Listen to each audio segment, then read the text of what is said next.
Western Force Sports presents the 1988 BCAA High School Basketball Championships, brought to you by A&B Sound, Canada's #1 dealer in home and car stereos, video and TVs, microwave ovens, phones, and computers, plus the largest selection of records, tapes, and compact discs. A&B Sound, with 5 locations to serve you. A&B Sound, we're your total entertainment center. A&B. From the Agrodome in Vancouver, British Columbia, it's the 1988 BC High School Boys AA Basketball Championships.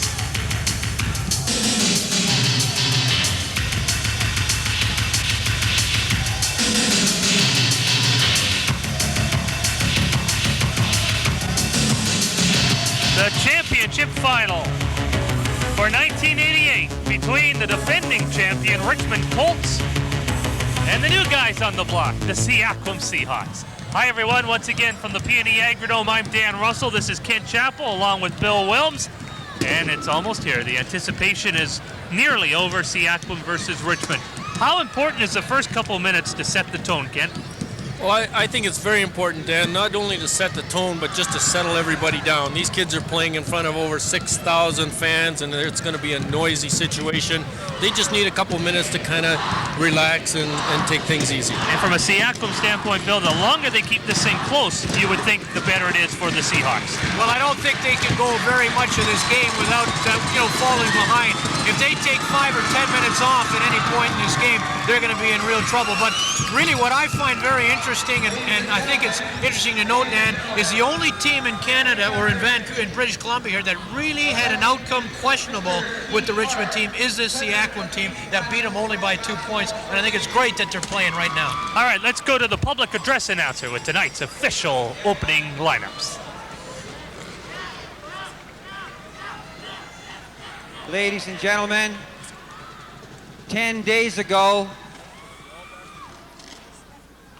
the BC High School Boys Basketball Association lost a coach and 5 players in a tragic accident in northern British Columbia. At this time, I would ask you to rise with me in a moment of silence for Coach Pettigrew and his 5 ball players from Bethel Christian High School.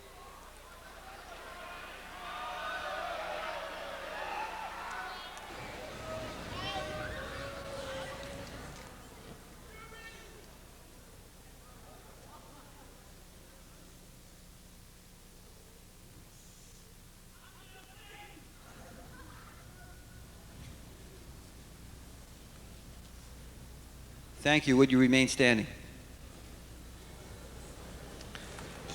Ladies and gentlemen, please remain standing for the singing of O Canada by vocal group Spectrum from Richmond High.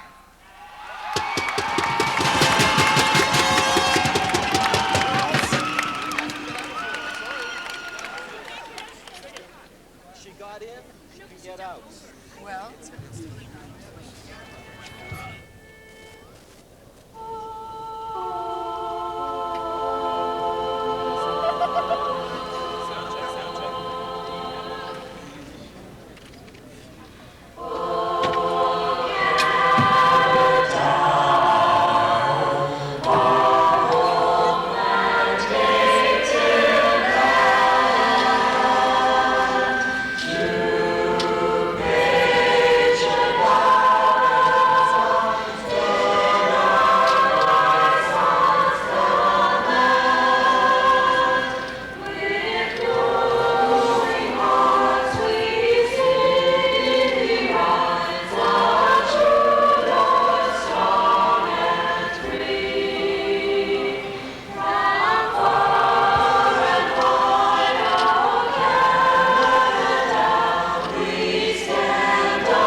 Can we please get the...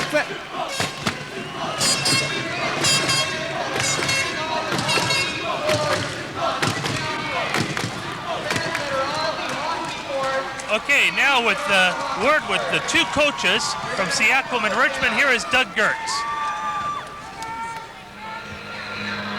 Joining me now is the head coaches from the Richmond Colts, Bill Disbrow, and from the Seaquam Seahawks, Bill Stebbings.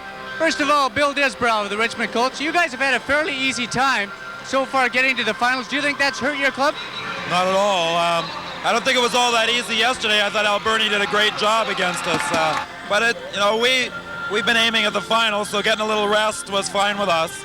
Have you put any new wrinkles into the game plan tonight? Oh, we have a few things we could do if we felt we had to, but we don't expect to do anything different. What's the attitude of the ball club going into the finals for the second year in a row? Oh, it's pretty good. They're excited. This is where they've wanted to be. They feel good. Thank you very much, Bill. Over here to Bill Stebbings, coach of the Seaquam Seahawks. Bill, you guys lost a close one to Richmond about 6 weeks ago. Do you think that might help your club or might hurt them going into the finals tonight? Oh, I think what it did was gave us confidence to know that we can play with them. You know, they were blowing everybody away so much, and I think it does nothing but give us confidence for this ball game. You had a tough game last night. Do you think that might hurt you tonight? No, I think it gets you ready. You have an easy game, you're not really ready. I think that one last night got us ready. What's the attitude of the club today?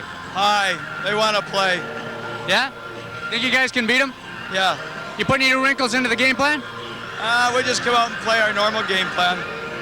Thank you very much. The two coaches.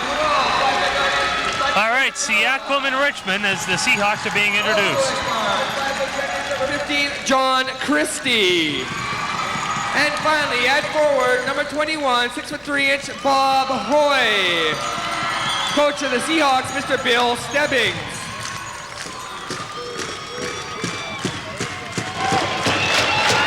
And now for the Richmond Colts, the non-starters. Number 10, Trevor Kojima. Number 9, Glenn Campbell. Number 13, Jeff Pereira.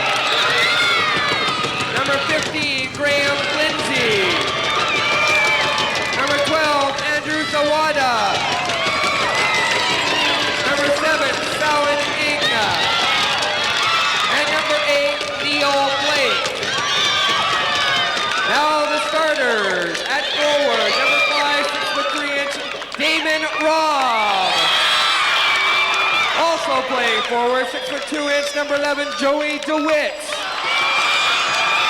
Playing guard, 5'10", number 6, Brian Weavers. At forward, 6'6", number 41, Ron Putzi. And at guard, number 4, 6'1", Brian Tate. Co-coaches of the Colts, Mr. Don McIntyre, Mr. Bill Disbrow. All right, we're having a look at Bill Disbrow at this particular moment. I don't know if you are or not, Dan, but I can't see him on our monitor. Well, I know that they are at home. We're having a little monitor problem here. We're trying to get rectified. So as we get set here, we should point out that Richmond will be in their purple uniforms. The scoreboard is also out here, so I imagine we have a bit of a power difficulty originating from that end of the building where our truck is. So as I mentioned, Richmond in what they call maroon Colt colors, and Seaquam will be in their blue. So both of them are actually wearing their away colors here. Any superstition involved there, do you think, Kent? Or might there be a bad match in their grays and Seaquam's blues? No, I don't think so. Oh, here's what they're going for, the championship rings. That's what it's all about, Dan, and it certainly is a nice feeling and a nice memento to have for many years to come, and it really makes you a part of this tradition. I see you're wearing one. And I'm wearing one very proudly. And the referees just come over here and say, you guys don't have any power either, and we don't, and that must mean there's a scoreboard problem, which they're worried about as much. So one thing's for sure, they're not going to start this thing until we get our power back. Well, let me tell you something. I think Seaquam might have wished that they'd have scored the first couple points and then have a power failure and end the tournament and be called the champions. It's a little early to say lights out. Well, Bill, and it's going to be a very, very interesting game. What I'm hoping to see early is the matchups that Seaquam are going to go with against this Richmond team, because I really, in all honesty, do not think that Seaquam can match up to the Richmond team 5-on-5. Well, we saw the starters introduced. One of them was Brian Tate, and when we watch him, we'll see Brian Tate, who wears number 4, on his right leg, lower, right down his ankle. He is all taped up, but just the fact he's even here is great news, because when that injury first happened, a lot of people thought he'd be gone for the year. Well, Brian, of course, is playing with a cracked bone in his leg. He's wearing an air cast, and it hasn't affected him whatsoever. But this kid is one of the toughest players you'll ever see. And I honestly believe that if his leg was broken, he'd be out there playing. Well, they say that he's such a competitor. Mind you, I don't know one Richmond Colt that isn't. Well, that's certainly true. And more than a competitor, Brian is the person who's going to set this team up. And last night, I really felt that it was the first time I ever saw him in a game, start a game where he tried to do too much himself. And he got into some foul trouble. Coach Disbrow took him out. And when he came back, all settled down and made a tremendous difference in the ball game. All right, the players have done their ceremonial handshake. Hughes, Gill, Randhawa, Christie, and Hoy, the starting 5 for Seaquam. Rob DeWitt, Weavers, Pootsie, and Tate for Richmond, who gets possession of the ball right away with Pootsie going low underneath for a minute. Now we'll see how Richmond sets up right away. They get their first shot away.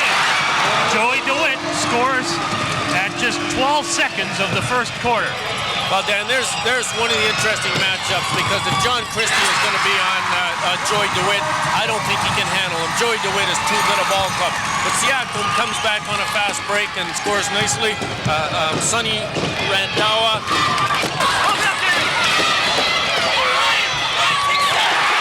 Nice to see Damon Robb into the ball game with an offensive board. Nice head and shoulders pump fake. And we've got 6 very quick points. Yeah, these guys coming out like they mean some business here. Loose ball picked up there by Richmond's Brian Tate, 2-on-1. Underneath it goes, and a chance for DeWitt to finish it up. And this is Richmond's tempo. This is what they want to play, and I don't think Seaquam wants to get into a running game with them. No, they've got to slow it up. There's no doubt about that. That ball's moved up and down the floor faster in the last 30 seconds than at any time in the previous game that we just did. Seaquam's number 15 is John Christie. He's being shadowed by Brian Weavers, number 6. Christie gets it off to Randhawa. Randhawa plays it over here to Hughes. Hughes for Gill, as Seaquam tries to set something up here. Pass for Hoy, long shot, does go down. And we're tied up. 6-4, rather. Tremendous shot by Hoy. A three-pointer just when I thought that they were going to show some patience. Joey DeWitt trying to get off to a fast start, maybe forcing that shot a little bit. But that's how Richmond is going to play. They're going to force you to run and gun. They're going to come at you very, very quickly. And they're going to do it for 40 minutes. Damon Robb, you watch Damon Robb go for the offensive rebound right here. Look at him. He's right up there battling for it. Well, Damon Robb is one of the top rebounders on the Richmond club. He's probably I would describe him as a workhorse. Very, very nice young man. But boy, does he typify this Richmond team of hard work. Damon Robb plays it back out here for Brian Weavers. Pootsie being watched very closely underneath. Seaquam will get the ball on the side, and Hughes inbounds it here for Randhawa. Well, Sonny Randhawa is a very, very good point guard, but he's going to have his hands full with Brian Tate checking him, because Brian is one of the best defensive players in the province. Big battle for the rebound there, and it's a Richmond foul. Christie went up for it, but I guess it was Weavers who also was battling for him, and he draws the game's first foul. Two players going for the rebound here, and unfortunately Weavers came down with the foul. So Seaquam will inbound the ball. They trail 6-5, 2 minutes gone, first quarter, championship final at a sold-out PNE Agrodome. That ball short for Seaquam, but they get it right back out again, and Randhawa decides to start something new. Now here's what we didn't see in the last game, Dan. Seaquam very, very patient. They got the rebound, they kicked it out, started the offense again. And if they can continue to do this, Bill, this is the kind of patience that I think is necessary to stay with Richmond. 41 is Ron Pootsie. Here's the foul. On Pootsie there, I believe. He strips the ball from Gill, and well, I tell you, nobody on the Richmond bench who's sitting right beside me here liked that one at all. First foul for Pootsie, and Bill Disbrow can't believe he's shooting. Well, I'd have to agree with Coach Disbrow because there certainly was no effort to make a shot there. The ball was down around his waist. Rick Gill on the free throw line, or the charity line in this case, sinks the first one. If you get a good look at him, and he's also successful with the second one. So Seaquam has a 7-6 lead here in the early going. Turn off the lights! This party's a long way from over. John Christie coming back for the Seahawks. He gets it over here for Randawa, up and out. And here they come, and this is what you're going to see for 40 minutes, Dan. Every time Richmond's got the ball, it's going to be moved down the floor so quickly. I thought Brian might have forced that, but what a tremendous shot. 8-7 Richmond, Brian Tate scoring from well out. And here comes John Christie. Seaquam Seahawks. Dave Hughes down to 21, Bob Hoy. Back over here for Randawa. Tries a pass intercepted there by Weavers. One-on-one. Weavers to the basket. Up, and it does not fall. Pootsie looking for a rebound, being careful on the fouls. Well, Ricky Gildan's got great speed and good hands for a big man, and he came back hard on that, got the basketball. Nice play by Bob Hoy. He faked once underneath and then finally sunk it. You know what's interesting, Bill and Dan, is really two of the showcased athletes here we haven't heard from, Pootsie and Gill. That's right. They really haven't even been involved in this part of the game yet, which is quite surprising to me. Lots of basketball to still be played for those guys to be noticed, and you know we're going to notice them before the end of the night. The score is 9-8. The pace is feverish, and we're only in the early going. Well, this is definitely a level above the game that we just saw, and it's great to watch. And might that be a comment on the weakness of the tournament this year that we've heard several people talk about? You really only have maybe 2 or 3, 4 at most good teams in the 16 here this year. I think you're right, Bill. Seaquam Seahawks setting things up. And another turnover, and Seaquam cannot afford those. Dan, here we go. Finally the ball into Ron Pootsie. Pootsie sinks his first one on his first shot, and that was a fearsome three. Pootsie, Tate, and DeWitt all combining to get that hoop down. Well, Ricky Gill must have thought he died and gone to heaven the first 8 or so minutes here. He hadn't had any defense on Pootsie, no need to. They had never got him the ball inside. Long shot by Hughes, does not fall. Big rebound picked up by Hoy. Hoy gets it over here to Randawa, driving to the basket. Looked like he was 12. Pootsie must have got the ball. Good play. Good no call. Was that a makeup from another one? I don't know. There you see Brian Tate taking control, setting everything up. He has a tremendous influence on the court. He's a very soft-spoken young man, very quiet, but very knowledgeable about the game. Okay, Rick Gill picking up the Seahawks' first foul, and that's an inbounding foul for Richmond to get possession. 5.5 minutes to go, first quarter, 10-9. Richmond Colts lead it. Both teams, Dan and Bill, have great quarterbacks. Sonny Randawa is a good point guard. Brian Tate is the best in the province. I think every college recruiter is interested in him as a point guard. Mind you, I think there's a lot of players on the floor here right now that college recruiters are looking at. Here comes Bob Hoy, puts it up. Oh, a heartbreaking one does not fall, and the rebound is collected by Joey DeWitt.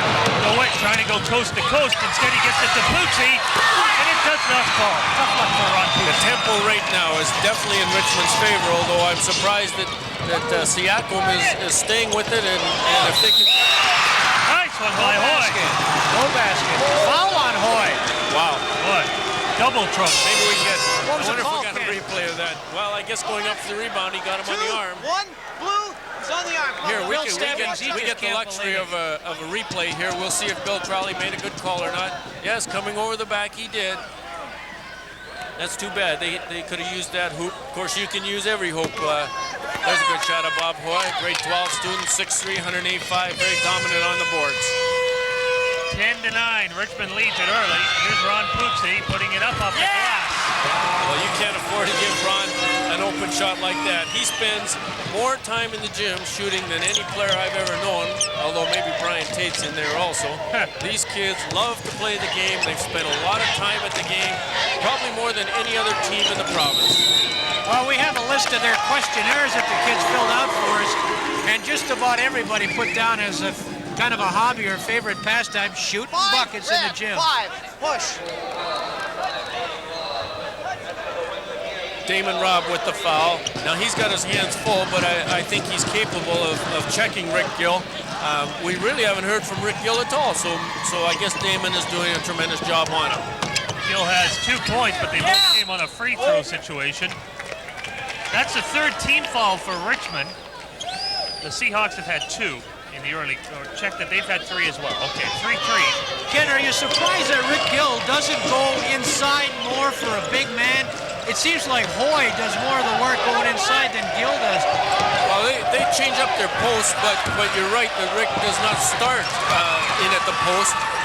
A good effort by Hoy there, going strong to the hoop. But one thing Rick Gill does do, he gets up and down the floor very well. Yeah. And although he just got beat badly right there, tremendous drive to the hoop by Richmond, and they're very strong in that area. Well, he's got to get up and down in a hurry. He goes 6'5", he weighs 160. He can tread water in a test tube. That was Damon Robb who sunk the last. He's got to be more of a force on the inside, though, and he really he does nothing inside. No, we haven't heard from him in 6.5 minutes. 14-11 the score, 3:33 to go. First quarter, Dan Russell with Bill Wells and Kent Chappell at the Agrodome. Can you guys find an empty seat anywhere here? No, this is their standing room only, and it's tremendous to play. Here we go. No basket. Rick Gill had 2 there, but it's taken away. Is that foul on Robb? Here's the replay. Boy, our guys in the truck are doing a great job. Outside. No, the foul is on Damon. Yeah, Damon Robb. He's got 2. He's got 2 right now, but Coach Disbrow has got people to come off the bench. I think one of the forwards, as you saw, a very concerned Coach Bill Stebbings right there. Coach Bill Disbrow has got a couple of very capable players. Andrew Zawada, a very strong forward, power forward. He can come off the bench at any time. And here comes Tate. Off the glass, doesn't fall. Tate big on the rebound. He traveled, or no, he didn't. Tremendous effort by Brian. There's a great job of screening out on somebody. I didn't get a real good look at it. Maybe the replay will pick that up. If we can pick this up in the replay, which we can, an effort by Brian Tate, missing the shot, but coming back and getting the replay, and Rick Gill standing there and not going strong for the defensive boards. You can never give a board up like that. I'm going to give him benefit of the doubt, but I thought he came very close to traveling as well. Maybe the foul happened first. Well, I don't know, Dan. I haven't seen these guys in gray outfits ever change their mind, so. Another foul at the other end of the court. That's Brian Tate's first. All of a sudden, there's 5 fouls for Richmond. We'll take a look at this on the replay. Good pass down the floor, Kent and Sonny Randhawa going hard to the basket. And probably one of the few ways, as you see on this replay, one of the few ways you can beat that Richmond press, but to do it, you have to make an excellent pass, and that was an excellent pass. They've made 2 of those at this point in the game, just right on the money, just perfect overhand down court passes. It's Richmond by 6, but Sonny Randhawa, who missed his first free throw, is trying to cut down. Another kid with a high grade average, a 3.5 grade point average, Sonny Randhawa. And as you said in our first telecast, such a great pleasure coach kids with that kind of those kind of academics. There's Brian Tate trying to go all the way, gets it off to Pootsie at the last moment. What a nice play that is. You can see Tate doing a lot of the work going through the traffic, and Pootsie just stands by for the pass at the side. Well, Brian Tate is just a tremendous ball player and can do everything. As a matter of fact, I firmly believe Brian could be playing at the college level right now, and there's not many high school kids can do that. That's Brian's second foul. Interesting statistic, and really dictates this game, is Sonny Randhawa is 1 for 6 from the field. And last night he had a great shooting game, and he's 0 for 2 from the free throw, so he is not playing well shooting. Oh, championship nerves. Well, it could be. I hope he settles down because they're going to need all of those points. Okay, Joey DeWitt back for Tate. Underneath the Bootsy, it does go in. What? Batista's for a moment. Well, if we're taking a look at that all-important inside matchup, Ron Bootsy is definitely winning so far over Rick Gill. Rick Gill has not played a tough game either end so far, and I think you're going to see the ball going inside to Ron a little bit more. Richmond by 8 here nearing the end of the first quarter. Newcomer in the game for Seattle, number 13, Bill Richards, putting it up. Well, he followed his shot up very nicely, took the shot, stayed with it, kept going after it. But talking about Gill inside, can you play tough inside when you lack the physical size that Gill, other than the fact that he's tall? Is he strong enough to play inside? Well, I think he is, Bill. I've seen him play some other games where I've seen him play a lot more physical inside. But right now, Seaquam is not hitting anything. They've got to make some shots, and they got to get those second efforts. That ball went off a Seaquam player, so Richmond will maintain possession. 1:49 to go first period, 19-11. The score for Richmond. I think Richmond's shot selection has been better than Seaquam's, and plus Richmond has had a second shot. They're going to the offensive boards better. But I like this Seaquam effort in the first quarter. 41 blue. They want to run with this team. Well, it's a great effort, but you look up at the scoreboard and you're 8 points down. I mean, really, does that tell you how good that team in Burgundy out there is? I'm sure they do. I'm sure they do. We take a look at this replay. I'm sure they do want to, no, we don't have the replay. I'm sure they do want to run with them. I'm sure every team would want to run with them because that is what basketball is all about. Richmond plays it better than anybody. A foul there, and that's called, I think, on Christie. 15, Yes. blue, 15. Joey DeWitt talking to Christie, and I'm almost certain Joey, because he's as confident a player as you're going to see, is telling him there's no way you're going to get that ball when I post up like that. 16 fouls now for the Seahawks. They trail by 8. Minute and a half to go, first quarter. Richmond misses the pass. Christie gets a good break towards the basket, throwing in, and he puts it in. Well, Christie answered Joey DeWitt's challenge and did a good job on that full court break. 19-13. The team in maroon, the Colts lead it. There's a big three-pointer put up by Tate. Rebound to the Seahawks. Here comes Richards. Richards dumps it off.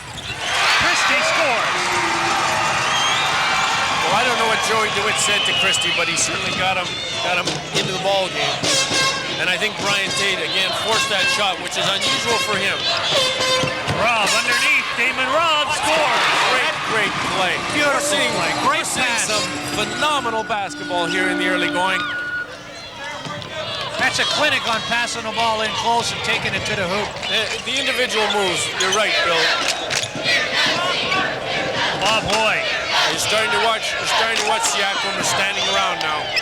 And that standing around results in an intercepted pass by Weavers. Four Colts quickly converge around the hoop. And finishing it off is Joey DeWitt, now with 6. A great pass by Brian Weaver, so he drew 3 people. Here's balance. Damon Robb with 6, DeWitt with 6, Bootsy with 6, and Tate with 5. And Brian Weaver's without any points, but a good number of assists because he just made a beautiful one. 8 seconds, Dan. They probably go for one shot. Underneath it goes for Gill. He gets the shot up and is fouled in the process.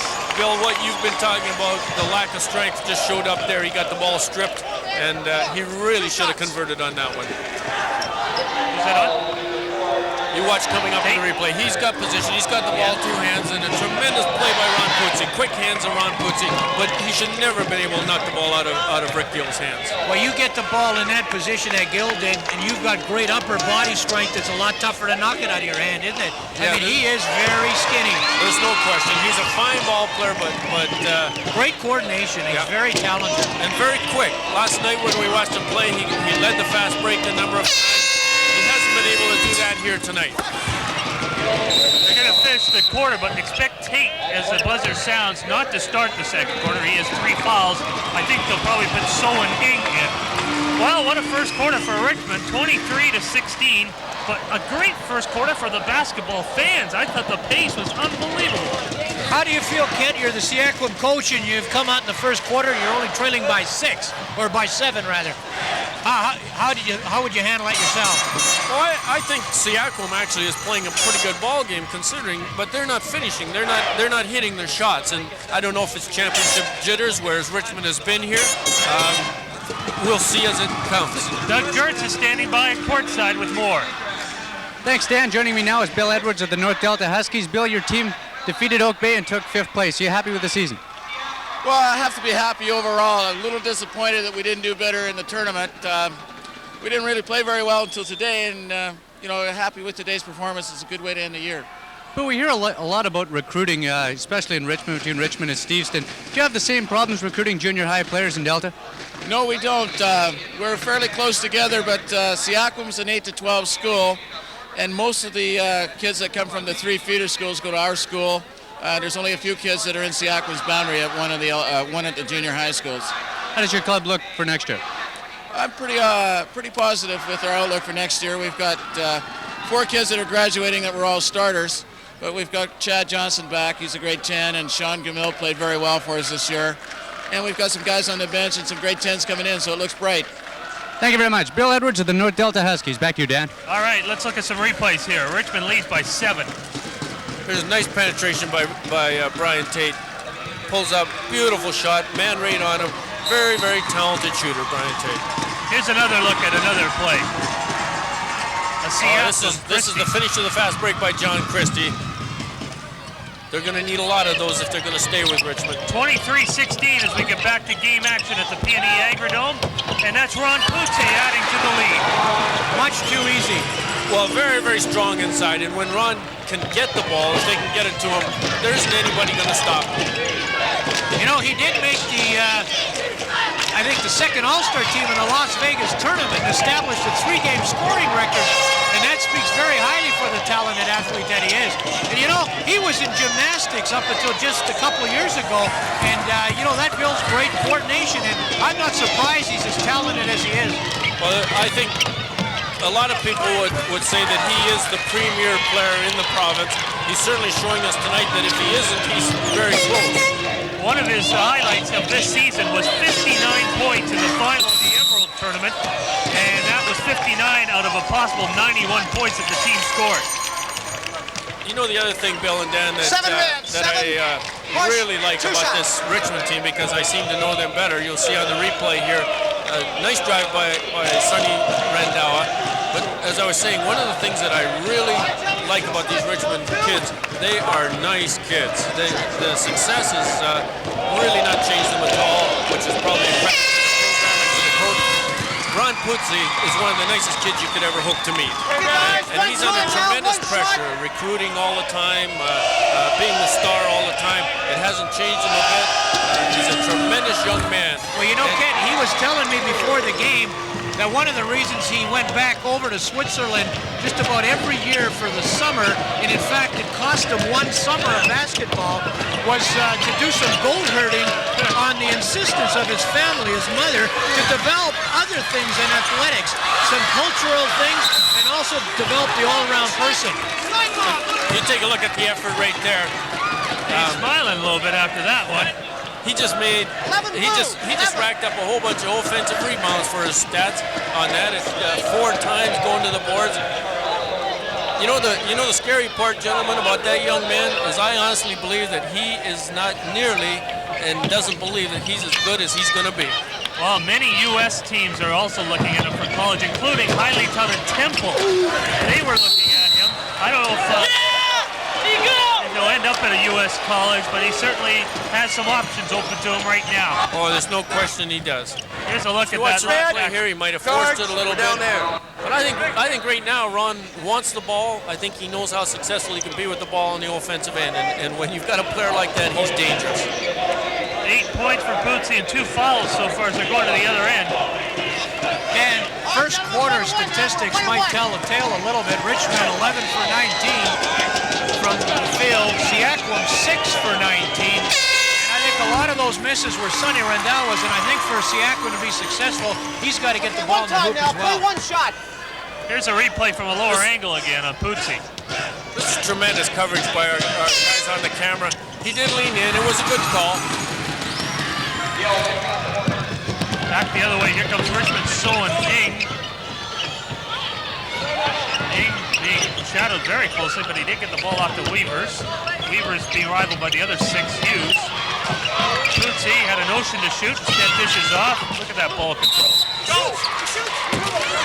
And a shooting foul, I believe. The other will be shooting is Charles Attell. Came up for the foul. 11 blue, 11. Good movement by Joey DeWitt. Joey DeWitt only being 6'2", he loves to play in the post. He's very, very effective in there. Bootsy sitting down for a rest now. All right, gentlemen, 2 shots. They don't lose a whole lot. They've got Andrew Zawada playing post now, and he's probably one of the strongest grade 11 post players in the province. And he played last year in the single A tournament at Fraser Lake in North Central BC. Here's something, Dan and Bill, that's just incredible. Rick Gill has not hit a shot from the field yet. Well, that tells a lot of the story. But when they had Mountain the other day, that Steinefeld, Andrew Steinefeld, who's highly touted, we didn't notice him. You needed a program to find him. Well, again, a credit to Richmond's defense. Still hasn't hit one, and still a one-shot offense, and here they come again. There were 4 red shirts around Charles Hotel, the lone Seaquam player under the basket there. He had no chance of coming up with that rebound. Seahawks do get possession back, however, as Sonny Randawa starts a Seahawk attack. Bell, one pass for Gill. And look where the defense has got him playing. Nice effort. There's a good effort. Tremendous effort. But that's from 20 feet away, Dan. Yeah, he's going to really have to reach down and stop this Richmond defense. DeWitt plays it back for Ing. Traveled with the ball. It's a turnover, and it's a 5-point deficit right now. Seahawks can quietly bring it back down to 3. If this guy here gets hot. Or this guy on the rebound, number 21, Bob Hoyt. Neither one able to do it. Boy, you can't afford to miss those. Not against this team. No. Not many chances, is there? That was a good effort by Seaquam. They should have capitalized on that. Richmond's playing with 3 second-team people now. This is a chance you've got to take a run at them. Foul. It's a pushing foul, and it's a Seahawk ball. Who's the foul on here? Fouls on Andrew Zawada. He must have pushed off. Hard to see from our angle on that one. As we pointed out, these teams met 6 weeks ago. The final score was 87-85. It was a buzzer bucket by Richmond. The closest any BC team has come to defeating Richmond this season. They're 34-0 against provincial competition in 1987-88. Jeff Pereira into the ball game. Shot from well up, goes in and out. Hughes couldn't buy it there.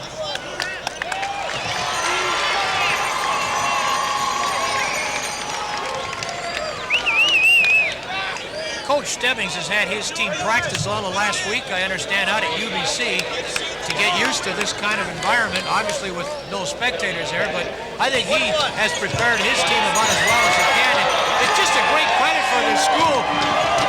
Seaquam, relatively new school, and be up here second year in a row battling for the BC Championship. Well, there's no question Seaquam has got a tremendous program and a very, very good school. It's nice to know that both schools with strong programs are here in the final. Richmond also practiced out of UBC in the same size floor, and it certainly does help the kids. Here comes Richmond. A lot of traffic underneath. They get the ball into an area where they get a free shot, and it's a three-pointer falling short for number 11, Joey DeWitt. I'm surprised at Joey forcing that shot because he's probably one of the most mature ball players on the floor. Big rebound there, but it doesn't fall. The Seahawks have missed a couple of close rebounds. Well, that's twice they've come down the floor and had 2 chances at it and put nothing in it. Come away empty-handed. 6:10 to go, second period. It's Richmond by 3. DeWitt over here to Pereira. His shot from well out. I'm surprised too, Kent, that they're going well out right now. That's their second straight three-point attempt that has fallen shy. Good effort. Gill gets the ball as Hoy kept it inbounds. Great effort by Hoy. Seahawks with Hughes. David Robb getting foul on Richmond. Seahawks will go to the line, and a timeout about to be called by Seaquam. 12 red. Got to push. 2 shots. You come on in. Yeah, okay, and we got a timeout. All right, that's it from the referees. He's got it all there. Well, we take a look in here. Andrew Zawada certainly comes over and wants that block. I think early in the game, there's certainly nothing wrong with that. You don't want the foul, but you're certainly going to let the other team know that you're not going to get anything easy underneath our hoop. And Andrew's a very strong, here's a picture of him, a very strong young man and very aggressive ball player. And I think he's setting a good tone early in the game. I wondered about that, Kent. You know, maybe have a little intimidation. In other words, make sure, like you say, that the pass to the hoop is going to have a red shirt in front. Doing a great job. Just keep working hard. Touch with Rick. We want to try to go inside. They're starting to get into some foul trouble, okay? So the more we can go inside, we'll start reaching. Set this press up and try to tell them that more times. Keep a composure, okay? Let's go. 12 soft. We don't want to get burned behind. We'll give them the crossbar pass. All right, very, very good use of a timeout, Bill Stebbings, and starting off with words of encouragement to his players, saying that they really are doing a good job, and I like that in a coach. Of course, Bill Stebbings has been around a long time and is a very good coach. And then describing on offense what they're going to try and do. They are going to go to Rick Gill inside, and I think they're going to have to do that because they have to get him into the ball game. Bob Hoy on the free throw line. It's a 3-point Richmond lead. And as we talked about off the front, the longer this thing stays close, the better it is for the Seahawks. Right now, I would grade their performance as above average right now, being this close at the stage. Damon Robb back into the ball game, and they really have been missing him on the offensive board. So Hoy hits one. Well, that's 9 for 13, Dan, from the free throw line for the Seaquam Seahawks. Richmond 2 for 3. And it's also 9 points in the game for Bob Hoy. 5.5 to go in the second. D&E Agrodome sold out. Richmond with the ball. And Seaquam battling for the championship. Good patience, good movement by Richmond. Get the ball into the money ball player, Joy DeWitt, where he can do the most damage. So that was an excellent play phase. Even though they didn't score, there was good patience and good movement by Richmond. But I think that's Damon Robb's 3rd foul. A pretty tough one. Graham Lindsay coming into the ball game, a grade 11. He's using his bench a lot, isn't he? Yes, actually, I'm very surprised how deep he's gone this early with the game this close. But foul trouble has put those kids on the bench. And these kids are pretty good ball players. We have a 1-point game, and Gill with a second free throw has a chance to tie it up midway through the second period. It's still Richmond by 1, and quickly they come back with DeWitt. Now to Neil Blake, back for DeWitt. Got the ball over for Brian Weavers. Hand off to DeWitt, drives to the basket, puts it up and in. Now Richmond's playing with four second-team people, and the leader on the floor, Joy DeWitt, took that ball and stuck it in the hoop.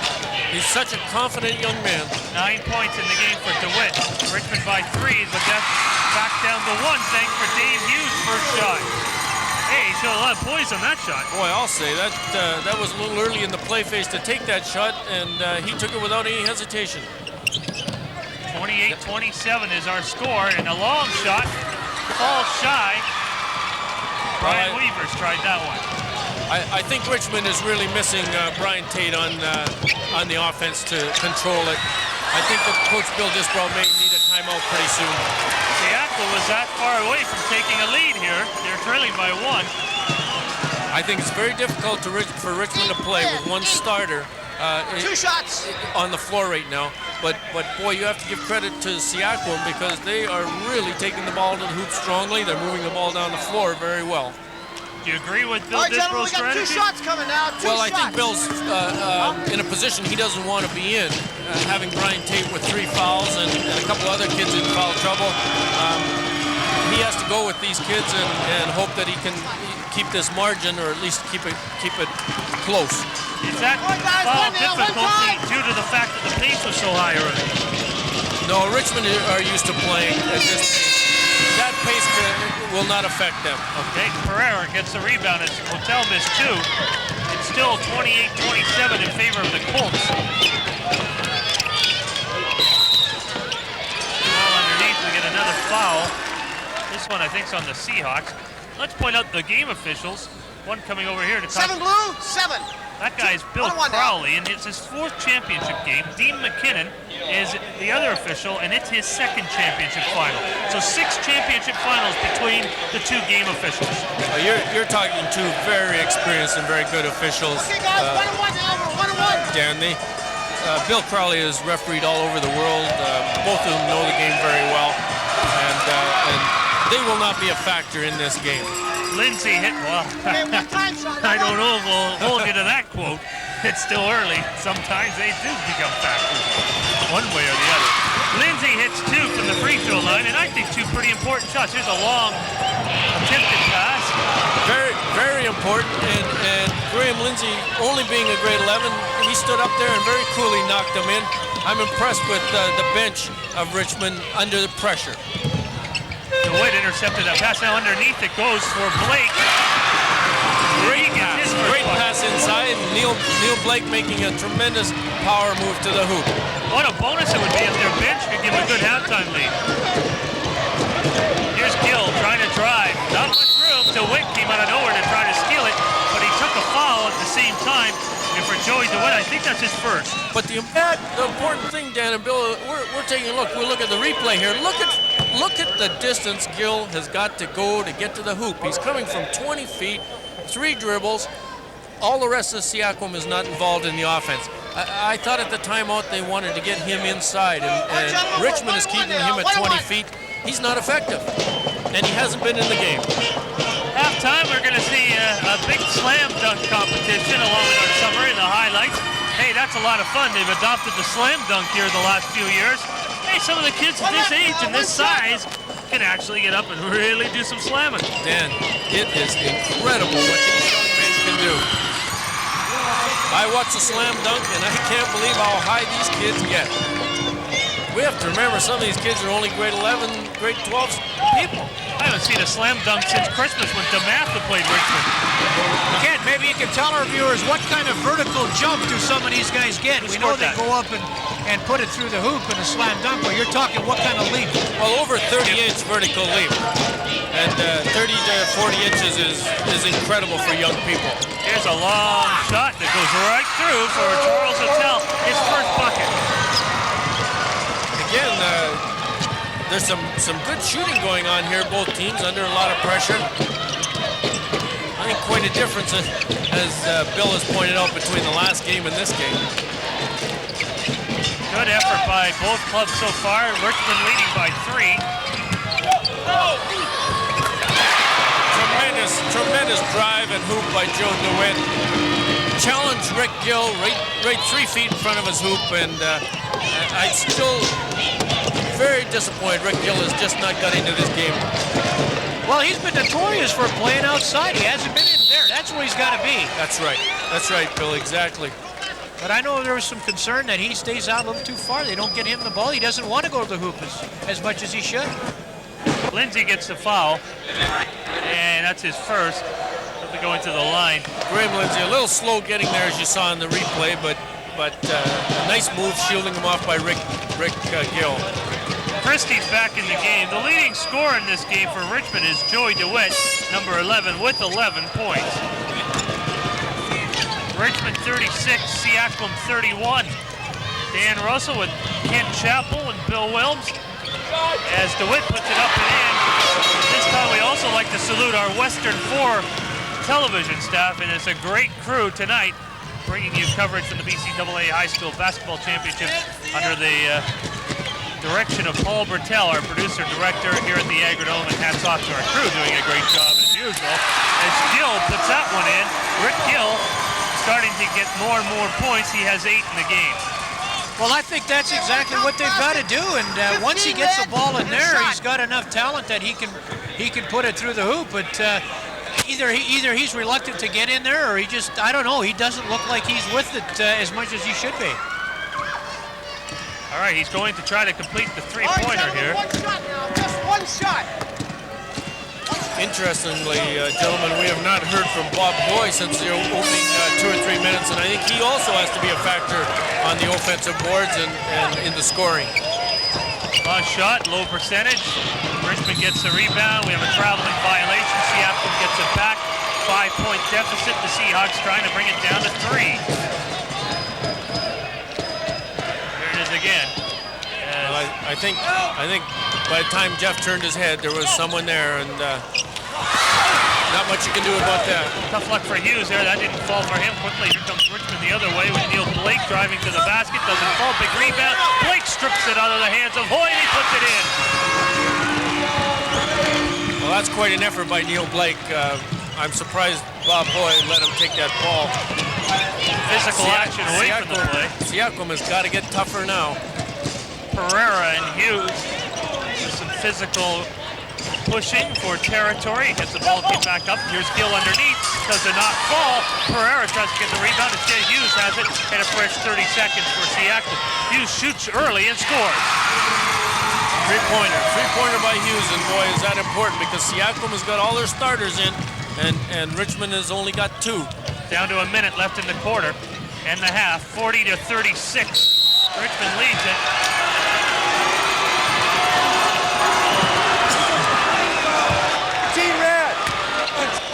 You have to remember, Dan and Bill, that all this time there are 3 Richmond starters resting on the bench, and they've had a long, long rest. Bill Disbrow not happy with that call. He's got to be concerned right now. Seaquam team, as we pointed out, and played them close once before. There's DeWitt with a big hits-up steal, going towards the basket, puts it up. Where's the foul going to here? I'll tell you what, if you want to ask Bill Disbrow, he'll tell you where he should go to. If you look down the whole Richmond bench there, I think all of them would have helped. Disbrow's hot. He's calling for an intentional foul here.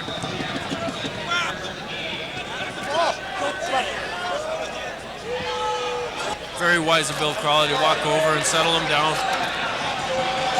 Quite difficult to call an intentional foul. Billy ran out and grabbed it.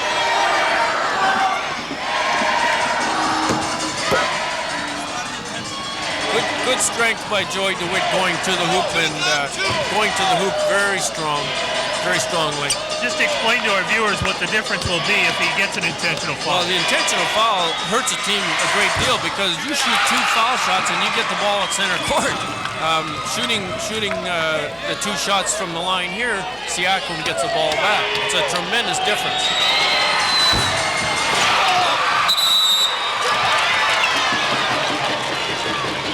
No question that the coach, Bill Disbrow, is as a competitor as any of his players, too, and he's really into this right now. You gotta give him some room, guys. You know, we got a number of kids on the floor here, Dan, that going back to junior high school, the Richmond kids at Palmer and Seaquam kids that played grade 10 at the Seaquam High School that have battled each other for many years, going all the way back to junior ball. So we got some pretty intense rivalries out here. That's Bob Hoy, who was quiet for a while, but I have him at 11 points right now, so he's one of the top scorers in the game. It's a 2-point Richmond lead with 18 seconds left in the quarter. That one falls shy. What do you know? Seaquam can come down the field before the end of the half and tie this thing up. Christie all by himself and couldn't handle that ball. 5 seconds now remaining. Boy, handle of the ball cleanly there, and it would have probably been a pretty simple 2. Well, if the pass would have been a good pass, it was a layup, and it would have tied the ball game. This is high school ball, though, and those things can happen. Instead, we're going down the other end and shooting. Which tells me how fast it can turn, too.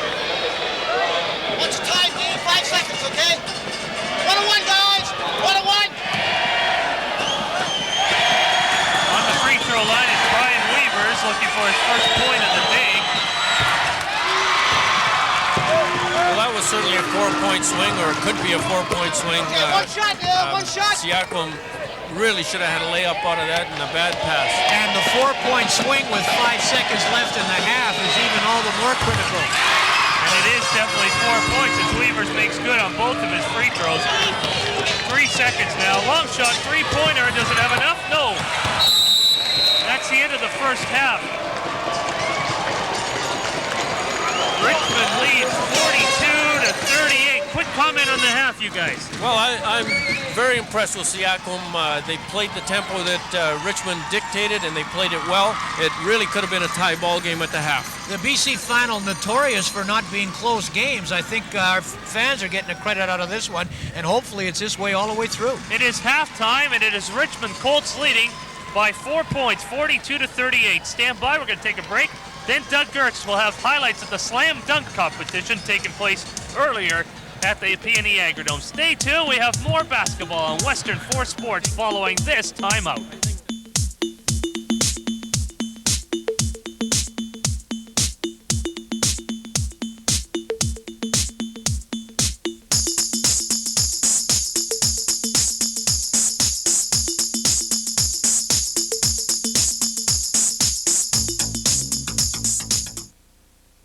I'm June Callwood for USC Canada. Our children learn to read and write. We take it for granted. In Bangladesh, literacy doesn't come easily. There, many children must work long hours to survive. Learning changes a child's future. USC Canada is there, opening doors, but we need your help.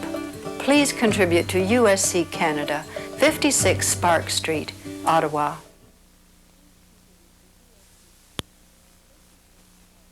Western 4 Sports is presenting the championship game in the 1988 BC High School Basketball Championship, and it is brought to you by A&B Sound, Canada's #1 dealer in home and car stereos, video and TVs, microwave ovens, phones, and computers, plus the largest selection of records, tapes, and compact discs. A&B Sound, with 5 locations to serve you. A&B Sound, we're your total entertainment center. A&B. from the PNE Agrodome in Vancouver, British Columbia. That's an outside shot. Inside, it is jam-packed for the BC High School Basketball Championships.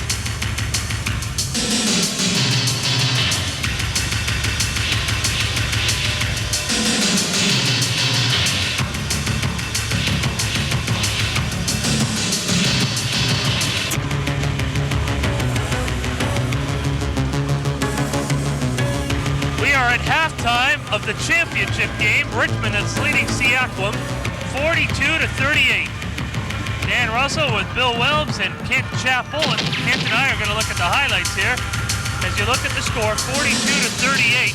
I like the way Seaquam's hung in there. Oh, there's no question, Dan. It's a great championship final, and Seaquam has done a great job. As a matter of fact, if Seaquam would have shot a little bit better, they might have been ahead.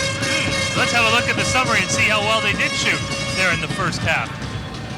Well, you can see that Seaquam's only got a 31% field goal average, and that's a very, very poor shooting for a championship final. Richmond's got 46%. So Seaquam, to be only shooting 31% and still be in the ball game, I think that's fantastic. Speaks highly of them. We had great pace in the first quarter. I thought the second quarter slowed down a little bit. Well, I think it had to. You see on the screen Joey DeWitt with 13. Joey DeWitt is really showing his senior leadership.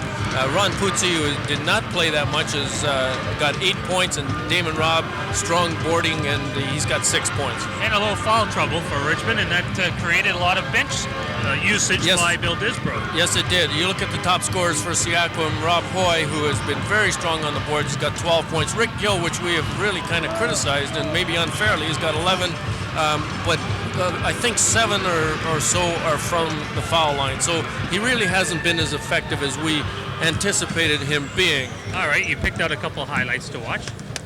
Let's take a look at those now.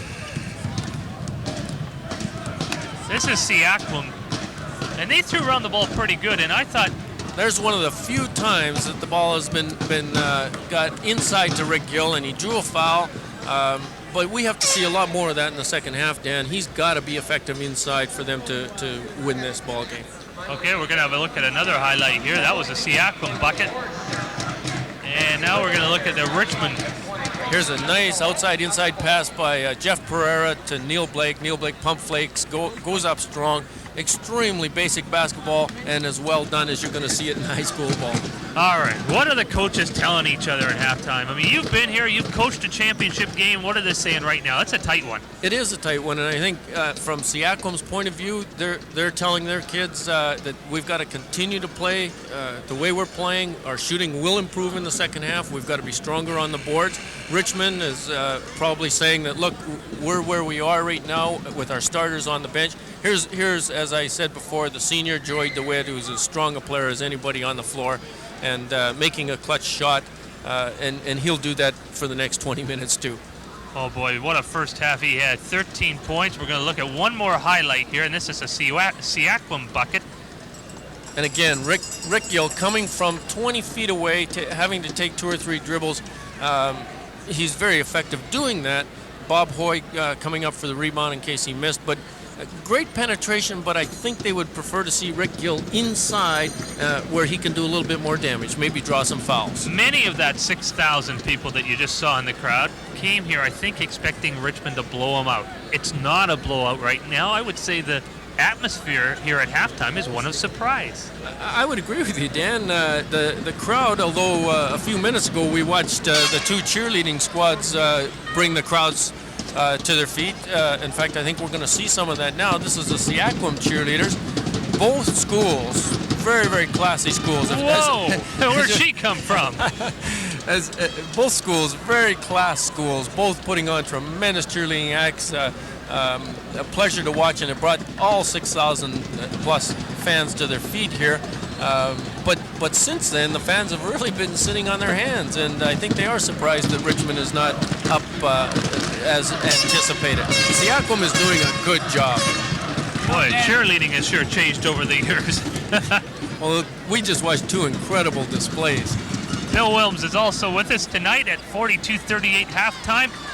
Bill, your thoughts on what could happen here? Well, I tell you, they've played 60 minutes all told this year, 40 minutes in the Richmond gym and 20 to this point here so far. And, there's 6 points difference between these 2 clubs. And I think as far as the Seaquam team is concerned, they really haven't been proved. It hasn't been proved to them yet that this Richmond team is a better team than they are. And I think that might be just all the motivation they need to go into the second half. Is this like all the other sports, Kent, where sometimes certain teams match up well against each other?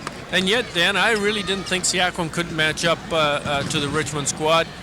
Although I think we might see more of the matchup because, for example, Andrew Zawada got 2 quick fouls, so he really hasn't been a factor.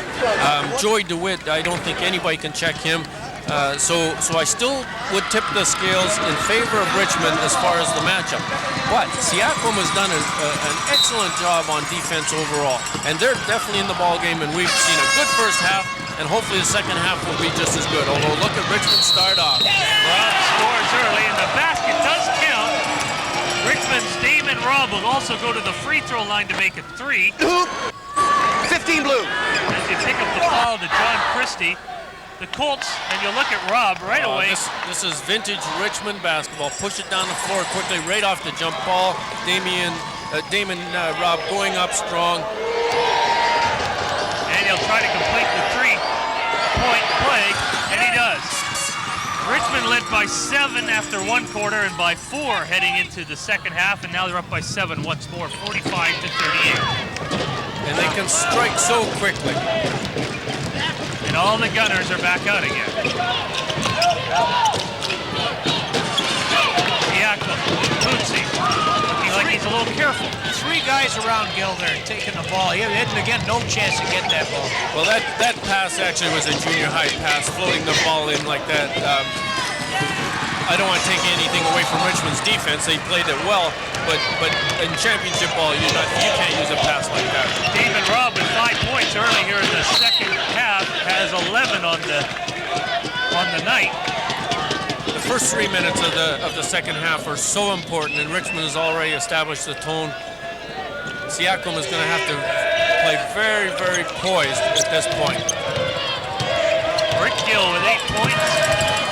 Putting it up. I don't know, but what is he doing with the ball that far out? A big man like he is, trying to dribble it through into the hoop. Seaquam on a fast break.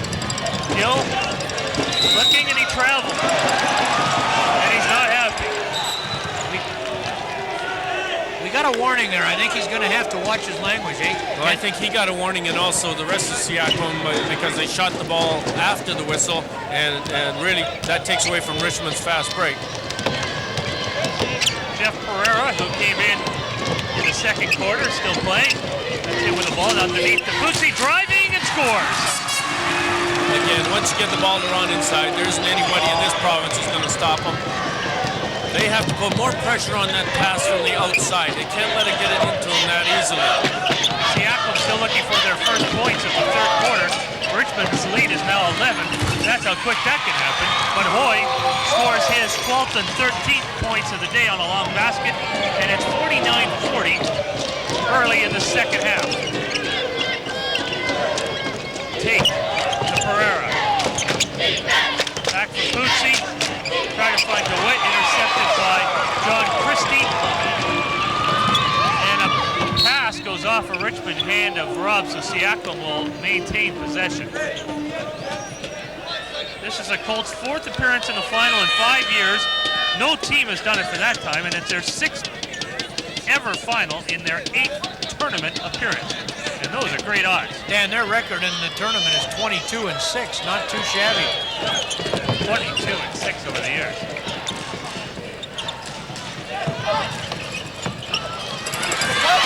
Bootsy on the rebound, comes back. And with Richmond leading by 9, they drive quickly to the basket. DeWitt does not fall. Tate on a rebound, and he gets it. Well, Seaquam is going to need a timeout here because Richmond is totally dictating the game in the first 2.5 minutes of this third quarter. They've outscored them 11-2 here in the third quarter. This is the kind of run that you have to keep Richmond away from gathering. And there's a long shot from outside. Bootsy, a big defensive rebound. Quickly to Pereira, 3-on-1 for the Colts. They drive to Damon Robb, and the basket does not fall. Meantime, coach for Seaquam up wanting a timeout. Bill Stemming. And his team hits for 3. 3-point play. Who was that? Hit that? Sonny Randawa. Sonny Randawa. Boy, is that ever a clutch shot? It sure does. Bootsy with room. Tremendous pass by Brian Tate. Well, he gets that kind of positioning, and Bootsy's deadly. 53-43. It's a timeout for Seaquam. A 10-point Richmond lead. Well, I think Seaquam really has put more pressure on the passer, although Brian Tate is probably the premier passer in the province, and he just showed you why with that pass into Rod right there. You had the feeling, though, starting the third quarter, didn't you, that when the Richmond starters got back in the ballgame, that Seaquam would really have their hands full, and that's exactly what's happened because it's been all Richmond, and as you said, dictating the pace. Front and he's got it, give it to him, but get it over the head, like you're shooting, okay? You hesitate. He gets in there, it goes there, and I'm going open. Yeah. He rolls across the key, and he's flashing open. We've got to get the ball in the paint to him. All right, we're pushing it out. We're not looking at him. He's working his ass off. We've got to get it in the paint. We'll draw the fouls that way. Just don't force it. That's a Don't force it. No, don't force it. When he's open, give him the ball, but we got to get some inside point. Guys, through the ball. Now listen, when we miss the shot, we got to hustle back. We can't allow them to get into the run. We're not going to press right now. Just get back, and you got to get set up and play some good, tough D. Help side has got to be there on Bootsy. Bootsy is posting well, and he's wheeling. And we've got to get the weak side forward, whoever it is, sliding across the key and helping out because he's looking to score. He'll take the ball, and he's looking to score. He's not looking to dish at all. So we've got to help out with Ricky. Got to play that guy tough. Some very, very important facts. You take a look, if we can get the replay on Ron Bootsy when he goes to the hoop.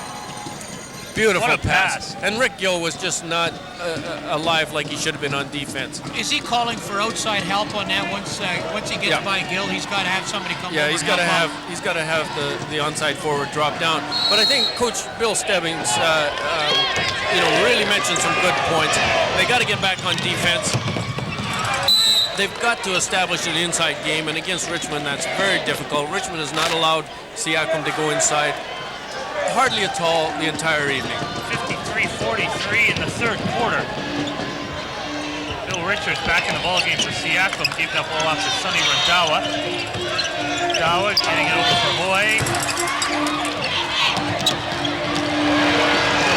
Pucci alone.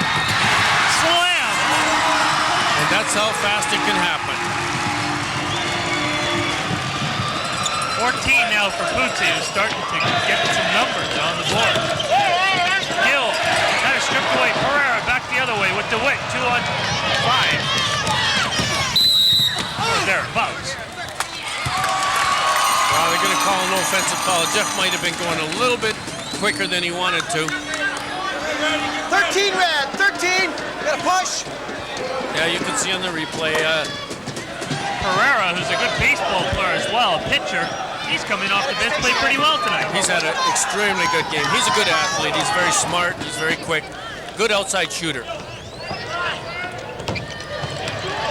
It's incredible how quickly they can get the ball down the floor. Like that. Pucci scores. Fouled. He'll go to the line. When he goes to the hoop like that and develops that kind of speed, it's almost like the men playing with a boy. 13 blue. I've said it different times. I've said it before and I'll say it again. You watch how quickly the ball gets down the floor and very strongly taken to the hoop. Ron's a very confident player, and yet he is nowhere near as good as he's going to be. It's like a freight train coming. Ain't nothing stopping that truck. His potential is so untapped, it's incredible. And yet I think he's probably establishing he is the best high school player in the province right here tonight in front of us. And he lists as some of his hobbies milking cows. How do you like doing that? Unbelievable. Seaquam back the other way with Hughes scoring. He has 7. 58-45. Right now, Pucci's milking the Seaquam team pretty good. Boy, is he ever. DeWitt. Off the tape traveling. Bill Stebbings up on his feet, the coach of Seaquam, and he's got 2 fingers and 1 finger, 2-1. He's calling for some kind of a play. Well, Richmond has outscored Seaquam 16-7 in this quarter. Sonny Randawa really forcing that shot. No patience on the offense. Rob, back to Pucci, driving, he scores! Wow! Goodness. Ron Pucci putting on a clinic. Outside and inside. And he was quiet the first half, wasn't Yes, he was. And of course, he sat for quite some time with the 2 fouls. But previous to that, when he was in there, you really didn't notice him. No, we didn't notice him in the first 5 minutes at all. Randawa scored. He decides to play. It's quite a show, isn't it? Pucci had 8 in the first half. He has 19 now. 19 in the game totally. We'll have, I'm sure, another look at that last one, which was vintage Pucci, hopefully at our next time stoppage. Richmond again with Pucci, 2-on-1 with DeWitt. They can taste it now. This game is in Richmond's type, Richmond's style. This is what they want to play. There's a reaction from Bill Stebbings on a long shot by Randawa, which missed. Well, that about says it all, because there's no question he doesn't want them taking that shot. DeWitt, Pucci, he's red hot. 21 points for Ron Pucci. 62-47, 4:15 to go, third period. Richmond starting for the first time tonight to pull away. Intercepted. I'm not sure a timeout can even help Seaquam.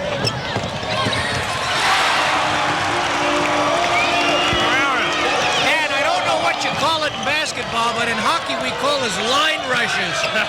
Well, Richmond, as we said in the pregame, they're going to get some runs, and somehow Seaquam's got to stop them. That's one good way, I guess, but they got to slow them down. And of course, they can't use timeouts.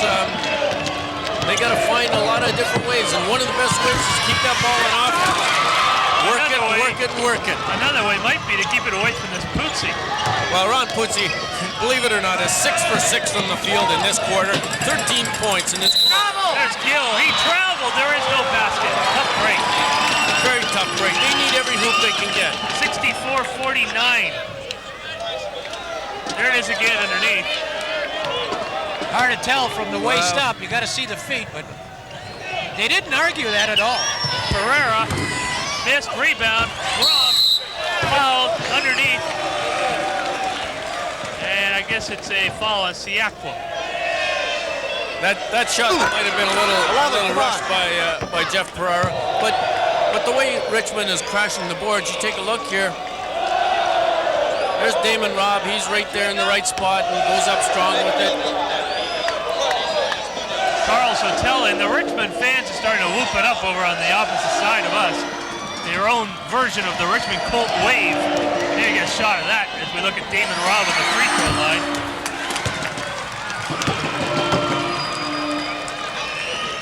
And he'll have another chance here. It's 65-49. 16-point Richmond lead, their biggest of the day. How quickly they can come at you, Dan. The pass has got away for a moment, but Hotel picks it up, gets it over for Hughes. Hughes from the side, shot nicely, and Hughes has 9 Beautiful points. shot. Hughes is coming alive in this third quarter. They're definitely going to need his shooting. Pereira, now to Tate. Tate to Pereira, underneath the Putzi, trying to drive. Nice bounce pass to Damon Robb. Scores! Damon Robb really playing a sensational third quarter, too. He really didn't get untracked in the first half. 14 points on the day for Damon Robb. 67-51, 2.5 minutes to go, third period. And he's playing with 3 fouls, too, I believe. You know, as Richmond's defense is forcing Seaquam to make some pretty bad passes. Nice shot there by Hotel. 67-53. Tate to DeWitt, driving underneath, trying to find Putzi. They were expecting that one. Ball out of play off the hands of Seaquam's Charles Hotel. This tempo is still in Richmond's favor, and Seaquam really cannot slow it down. Richmond's last few days, a few occurrences. If you look at another basket by Putzi, giving him 43 unofficially. If DeWitt was the star of the first half, there's not much question who the star here is in the second half. Good defense by Brian Tate. Look at how quickly he moves the ball down. You know, they left 3 Seaquam guys 15 feet behind. If we were to take a look, there's some starters from Seaquam sitting down resting. You watch how quickly the ball comes down. Nice move by Brian. Good finish by Jeff. He didn't get a chance to put the ball in the hoop, but he certainly walked to the foul line and chalked up another foul on Seaquam. So it's very important. Richmond is putting tremendous pressure on Seaquam every time down the floor. 2 shots for Jeff Pereira. We talked earlier about how Richmond played a really tough schedule this year. They played DeMatha, which was the U.S. powerhouse high school over history, and at the Las Vegas tournament. And they've also in other years gone to places like Portland, Southern California, New York, Hawaii, Yugoslavia.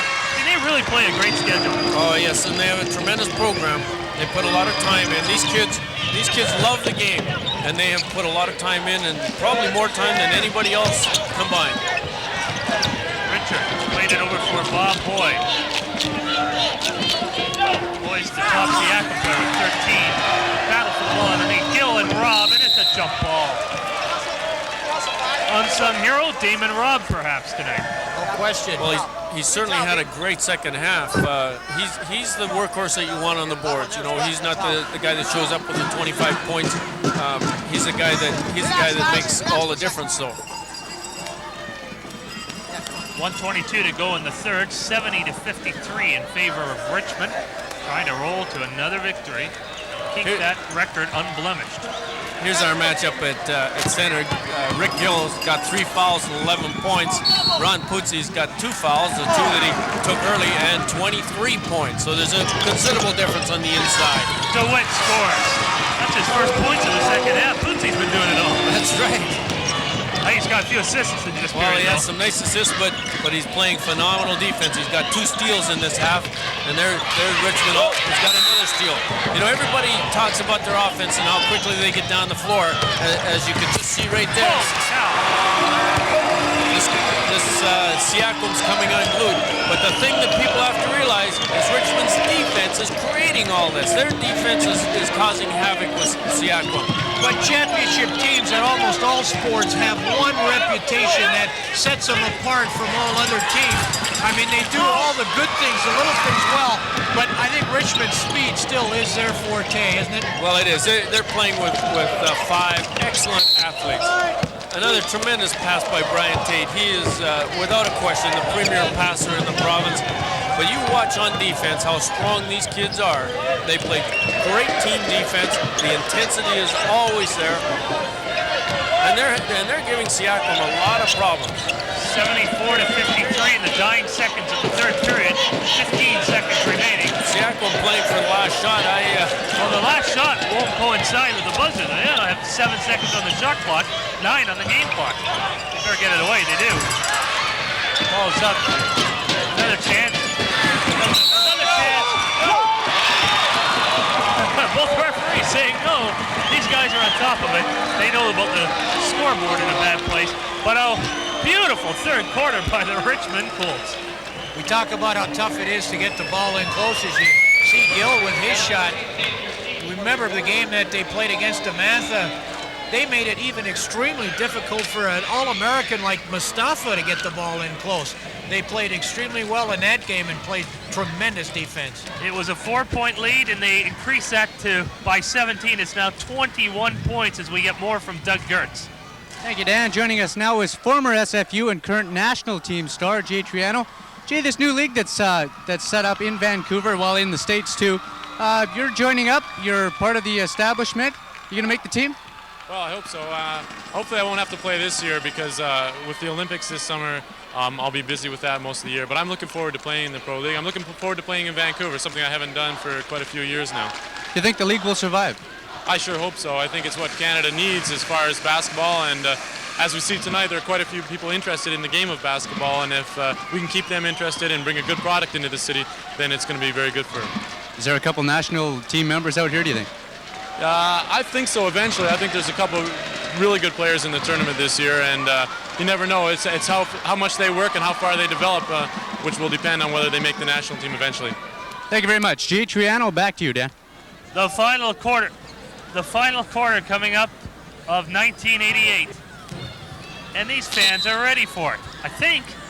Well, these are the Richmond fans, and they've got an awful lot to wiggle and squirm about on the floor and everywhere else. Their team just had an unbelievable third quarter, outscoring Seaquam by 17 points. That's just called knocking your fans right out, and that's what kind of third quarter they had. In fact, it was 32-15 in the third quarter alone for Richmond. In the third quarter, Richmond shot 64%, and Seaquam shot 41%. The Richmond Colts looking for their second consecutive championship, something that has not been done for 14 years. And we're into the final quarters. You saw Richards hit for Seaquam. Some more stats. Richmond out-rebounded Seaquam 10-6. Our statisticians, Doug Stavely and Jim McLeod from Steeston, doing a tremendous job feeding us all this information. Yes! And of course, our camera's doing a phenomenal job catching all the action in this championship game. And I might have been the only guy that found this next point interesting, but this Richmond team was set up for the jump ball at center, waiting for it a full 20 seconds before the Seaquam team was out there. They're ready to play. Yeah. They're anxious. They're anxious, and they're going to go for 40 minutes as they have in every game this year. They've been going all year for this one goal, and I guess that's why. Well, you know, you almost wonder if you could start talking small dynasties. Are you starting to build teams for for the years down the road? I mean, we've got 8 kids in the lineup for Richmond that played with this team last year. How many of these guys are going to be back for next year's team? They figure they're going to be be strong next year. I don't think they should be this strong. Well, I don't know if they'll be this strong, but they will be strong because they've got a good program, and they've got a lot of kids who love to play the game and love to spend a lot of time playing the game. I'm going to ask you something on our next play stopper, so both of you, I want a response from as Rob has it. That was great defense there. From a coaching standpoint, does a guy like Bill Disbrow ever get to a point where he said, hey, I've achieved everything? Well, I don't know. I don't think so. I think right now Bill has got some pretty lofty goals. He still has some things he wants to accomplish. You know, the whole program in Richmond, basketball-wise, is extremely strong. The junior highs are strong. You have to remember, Steeston also has been here the last 2 years and a number of years before that. So the whole ice is very, very strong in basketball. That was Joey DeWitt, who went driving for the basket, and it'll be a three-point play. You know, as we look at this again, How quickly this ball gets down the floor and how Joey challenges two Seaquam players, but he's so confident in what he's doing and so strong going to the hoop. you know, UBC football coach Frank Smith has been in a number of Colts games this year. Watching this guy here, DeWitt, he says if a guy is a good basketball player, then generally speaking, he'll make a good football player. He says, I always come out to watch the hoops because that's where the good athletes are. There's no doubt about that, and Joey DeWitt is one of the best. Think he can play football? Well, yes, Joey DeWitt can play any sport he wants. Well, he can play it well. He lists soccer, football, basketball, and horseshoes as a sport that he likes. Joey DeWitt can play anything that he wants. He's the type of player that you want on your side. I have him unofficially around 20 points and Pootsie at 27. There's 47 of your 81 Richmond points as you get a timeout. 81-55, minute 20 gone in the final quarter.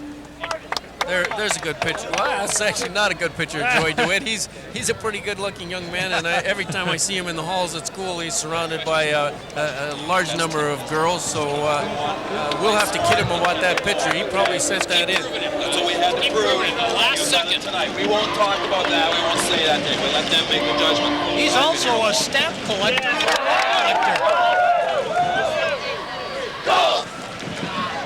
Oh, they can sense it, can't they? Sure can. 81-55. Can't stand around and watch. They release 3 and 4 players because they know they've got the board on the inside position. Come on, guys are laughing. Can't stand there. They're starting to rub it in. Come on, let's suck it up. Let's go. You gotta go hard. You gotta push it. I think right now, Coach Bill Stebbings, I mean, you have to continually encourage your players. You've got to try and get every ounce of ability out of them, every ounce of effort out of them. But I really think that right now, if you look at the Seaquam players, they know that, boy, they've just been blitzed in the third quarter, and they're going to do everything they can to try and prevent it from getting even worse. But they can't so far. A 28-point lead. And that might just represent the difference between number 1 and number 2 in this province this year. Here's an amazing statistic. Absolutely amazing. He still has not, Rick Gill has still not scored in this half. Joey DeWitt. I don't know, gentlemen. It's a pretty tough decision, but I think they're probably looking at, or could be looking at the MVP. Well, it's maybe a co-MVP is in order tonight. It'd be the first time, and it would sure be a tough decision because Ron Pootsie and Joey DeWitt have put on an incredible display. Look at this bench over here. They're ecstatic. These kids, tremendous support all the way down the bench. But once you get by Pootsie and DeWitt, the great games they're having, this Damon Robb has had an outstanding game. I mean, if the other two guys weren't in this ballgame, you'd have to look at a guy like Damon Robb as one of the stars of this game. How much depth have they got? And you've got to take a look at a Brian Tate who orchestrates the whole thing. That's right. Brian Tate runs the whole show. It's his calm leadership up front and his passing that sets everything up. One of the great teams of all time we're looking at for BC High School basketball, and they're leading 85-58 with 7:24 to go in the final quarter. It's just a matter of by how much now. In this half, Seaquam has scored 22 points. Ron Pootsie has scored 19. You know, wow, we're going to look at some team foul trouble. I don't know if anybody can be in trouble in this kind of game. We'll look at that in a minute. Gill. There's Gill's first field goal this half. And we've got 7 minutes left in the last quarter. And Bob Hoy only has one as well so far in this half. It's all Richmond. Again, it's got to break your heart to say goodbye to a group like this when they graduate from the coaching standpoint. I mean, how often are you going to coach this talented bunch of individuals? Well, it comes so seldom in your life, and you have to appreciate it. And I know when I lost my my kids in '84, boy, it's like losing part of your family. You spend so much time with these kids, and you learn to love them and appreciate them, and they work so hard for you. And I know these kids have worked so hard for Bill Disbrow. You bet it's a large chunk leaving you. On center stage, the best performance of the year is doing just that right here in the second half. Richmond Colts, total domination since halftime. 89 to 62. Everyone, leave the ball alone. Okay? Otherwise, I don't want to call a TV delay, okay? There's 6:15 now to go in the fourth quarter. You know, at this clip, and I think it'll probably happen, Richmond's on target to break the 25-point difference record for a final game that Stevenson set back in 1984, and we did it against these Richmond Colts. So I think they'll probably break it. Where is Gareth Davies? Gareth Davies is out at UBC, doing very well as a student. He's playing on the JV squad. He spent a year over in Wales playing semi-pro ball, and he's still playing basketball. 21 Blues. Was he hot that night? It was incredible, wasn't it? How many did he end up with that night? 45. 45 points. Dan, I'd just like to mention the North Delta and the Delta as a whole basketball situation, really, in getting what looks like possibly blown out here in this game. Hey, have they come a long way in Delta? I've been teaching school there for the last 20 years, just about 20, and I'll tell you, one of the first games of basketball played in our gym, we had a 102-6 score, and to see two teams do as well in the BC Finals as the North Delta Huskies and the Seaquam Seahawks really tells you the state of basketball in Delta, and they're really to be proud. The whole community is to be very proud of the effort that these teams have put forth in this tournament this year. Well said. 91-62 right now. Seaquam comes down. This is Pereira on a big layup. Rebound. Traveled was the call on Randawa, and Richmond will end up getting the ball. And here's the That's a pretty steal. nice steal by David Hughes. Nice and clean, and taking down the court.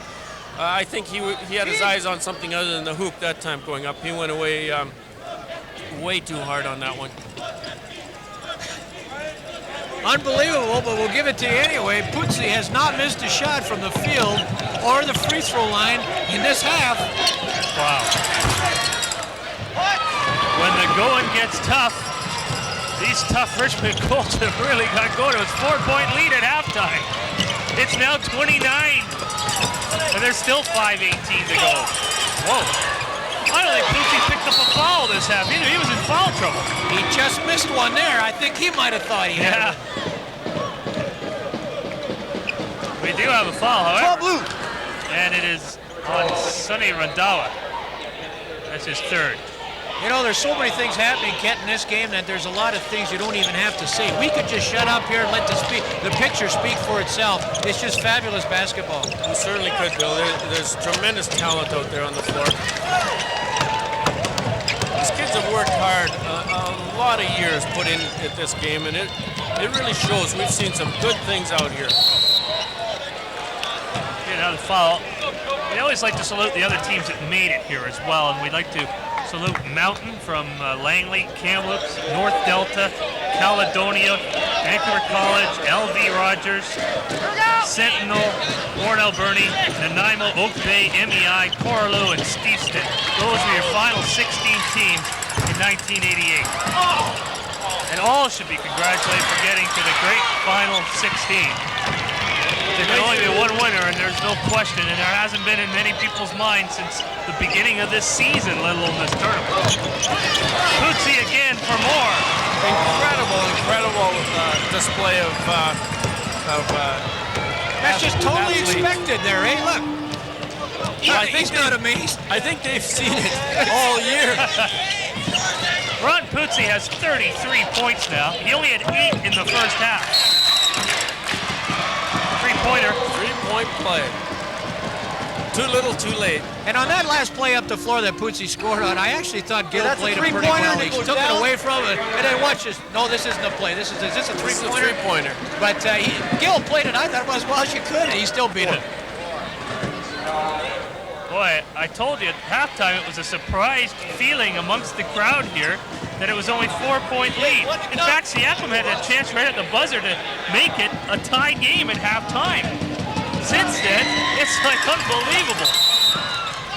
Richmond has just poured it on like I've seen no other team in all the years I've been doing the final. That's Brian Tate's 4th foul, but of course it isn't going to make any difference. No, there's no such thing as foul trouble now, is there? How much fun are these kids having at this stage, Kent? Oh, are you kidding me? They know they've got it in the bag. And he's keeping his big gunners out. But he got a lot of his bench in the game, so you can't criticize Bill Disbrow for it. No, well, I really think you have to showcase these people. Joey DeWitt, Ron Putsey, and Brian Tate. Those have been the 3 leaders for Richmond all year. And I say that, they had some movement at the bench. Well, maybe it is about time. It's a 3-minute mark, and you can start to bring them out, and they'll get the ovation they deserve. But really, you have to showcase them. Well, that's it. I mean, the people came in the building tonight, I don't think to see who was going to win the basketball game, but to see how well Richmond would play. And I agree with you. You've got to leave these kids out there. And I don't think there's a person go home disappointed as far as seeing first-class basketball, seeing the Richmond Colts at their best. Certainly this third quarter and second half. 1-1, we're coming in. Now we got Joey DeWitt coming out, and well-deserved. A tremendous ball game for Joey DeWitt. Really showing the leadership that they expected from him all year long. We take a look at bench. Yes, we take a look at Seaquam's bench, and to be expected. I think at halftime they were really pleased the situation they were in, but the so third often, quarter. You got to pay your dues as well, and there's been very few teams get in the final the first time and actually win it the first time. Seaquam was in the tournament for the first time last year, placed 6th, and they've improved all the way to 2nd. And I think that's something to build on for that school. But Richmond is 3-0-6 away from becoming the first school in 14 years to win back-to-back titles, and only the 3rd school in tournament history to accomplish that. The other one was back in the 40s. And you know, Dan, Seaquam only has 4 11th graders in the lineup, so we might not hear from them for a little while, but they've certainly given it a pretty good effort. 12. See a dejected Bob Hoy walking in front of us on the bench. We really didn't see him in the second half at all. But I really think that Richmond's defense has taken away most of the Seaquam's game. Yeah. Hoy and Gill have 2 points each in the second half. Yeah. Rebound to Richmond. And the Colts continue to cruise along. Kent, knowing a team is going to fast break on you the way the Richmond team does that affect your team coming down trying to score a basket?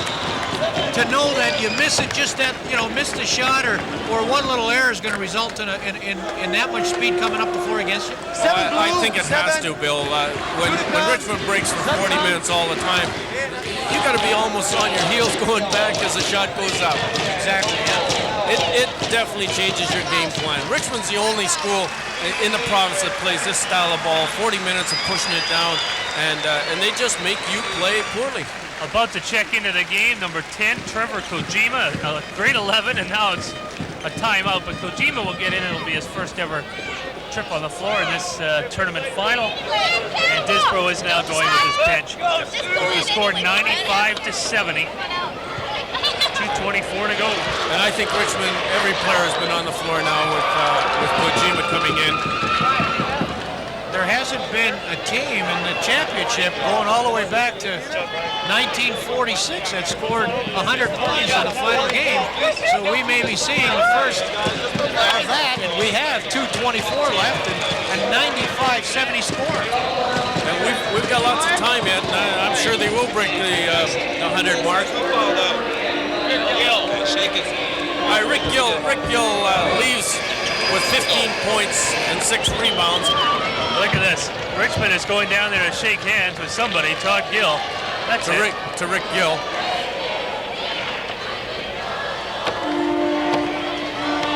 I haven't seen a team do that before. Come all the way down and go to the bench in the middle of the game and shake hands. Now there is probably one of the most incredible statistics I think I've ever seen in high school basketball. 10 for 10 from the floor. He even got excited there. It was a 2-shot foul, and Ron got the rebound, put it in anyway. You know, I don't want to see him miss. I mean, I would like to see him be perfect this half.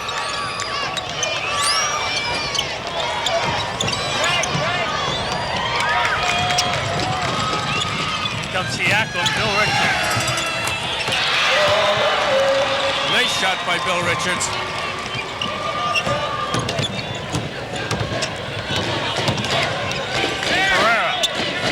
We're going to get a 10-second count. Nope, they got it over. Has Jeff Pereira seen a little more floor time this game than you would have expected? Yes, much more, and he's played well. He's responded extremely well. Come on, 11 for 11. Oh!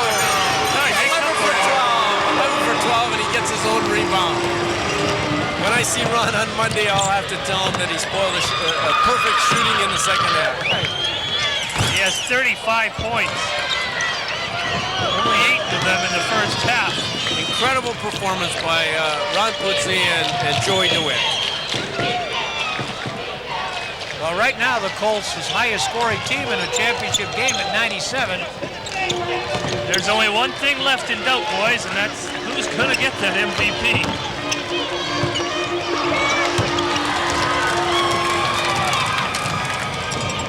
Seaquam trailing 97-72. Put it up.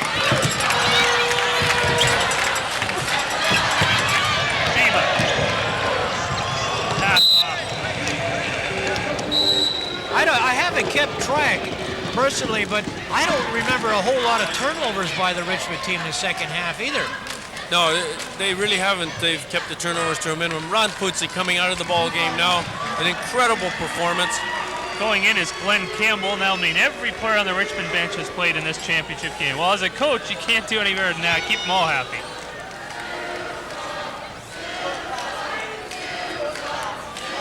We're in the final minute. The championship game is 97-72.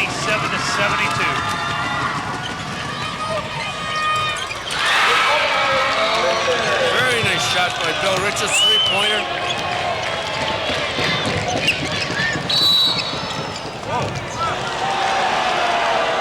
They don't quit, do they, at this age? You know, again, I am extremely impressed, not having seen many of these particular games, but how well these games are officiated. I really, you know, they're like you say, they're not at all a part of the game. I mean, when you don't remember who the heck the referee was, you know you had a good job done. I really think that's the standard of refereeing. If you don't notice them, they've done a good job. I've said that for years in hockey, and I'll tell you, I've got guys in my mind that I'll never forget. Richards in traffic, nicely.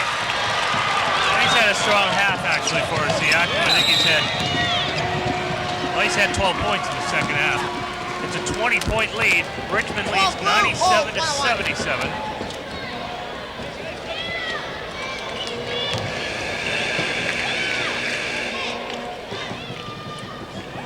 And what a third quarter Richmond put on tonight. That was the difference. I mean, that was the difference. They would have kept their starting five, and it'd be about a 40-point lead, maybe. No. And I don't think it just happened. I mean, I think that was planned that way. I think Coach Disbrow expected that to happen. I think he coached this game that way to put that third quarter into play the way it did. Well, I think one of the major factors was in the second quarter when their Richmond starters were in foul trouble and on the bench, they didn't lose anything. So if you know you can stay even with your second team people, when your starters come back, look out. And that's exactly what happened. 1, 2, 3, step.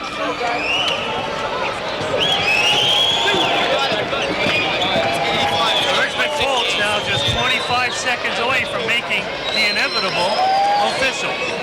97-77, a 20-point lead. And Dan, it's a great feeling when you win the championship because you know you've accomplished the goal that you set out a long time ago. A happy Bill Disbrow. How about when you win the championship and get 35-0 your entire year? What kind of goal is that? That's incredible. That's all chocolate cake. 35-0. These kids will never forget that. No. You know, and I think that was part of their plan at the start of the year. I think it was to go undefeated, and obviously along with that would come the BC Championship. So I think it's just one more feather in their cap in terms of finishing what they started out to do. Talk about high standards. They're counting them down now. There's 4 seconds, 3, 2, and it's official. Richmond has won for the second consecutive season. The Colts win for 1988. That's an incredible performance, Dan. Boy, we got mayhem out here. Somebody's going to get hurt. Bill Disbrow manages a small smile finally, and he sits back and says to himself, I'll just watch them celebrate. That was a very, very well coached, a very, very determined Richmond Colts team. One short. That's it. One short. You guys played 99-80. for 5 years at Seaquam. You should be damn proud of what you've done. Boy, a lot of scoring power in those kids. I really think moving the ball down the floor like that under such control and watching a Joy DeWitt, watching a Brian Tate passing the ball, I think the fans here were treated to a tremendous display of high school basketball. You know, one thing again I also want to point out, some of these kids at Seaquam have played 5 years of ball at that school, being a grade 8 to 12 school, you know, and really I think they have nothing to be ashamed about. They've done very well for the school, and I think this experience for some of these kids, they'll take it with them the rest of their lives as well. I really think that we saw 2 of the classiest schools in the province. Their fans, their cheerleaders, everybody involved. They really speak highly of both programs. Their second straight title, their third title in 4 years, and I think we have to remember that too. And when you talk about dynasties, 3 of the 4 is almost as unbelievable as 2 consecutive. What an effort by the Richmond Colts in the second half. Well, the Richmond Colts with Disbrow finished second 3 times. Now it's 3 first-place finishes. A very happy Richmond team, cheerleaders, and fans. In just a moment, we're going to hear from Bill Disbrow, the coach of the Richmond Colts, as Doug Gertz gets set to talk to him right in front of our table. They lift Ron Puzzi to the sky. I think he had 35. We'll keep that unofficial for now, and we have to wit somewhere in the 24 vicinity.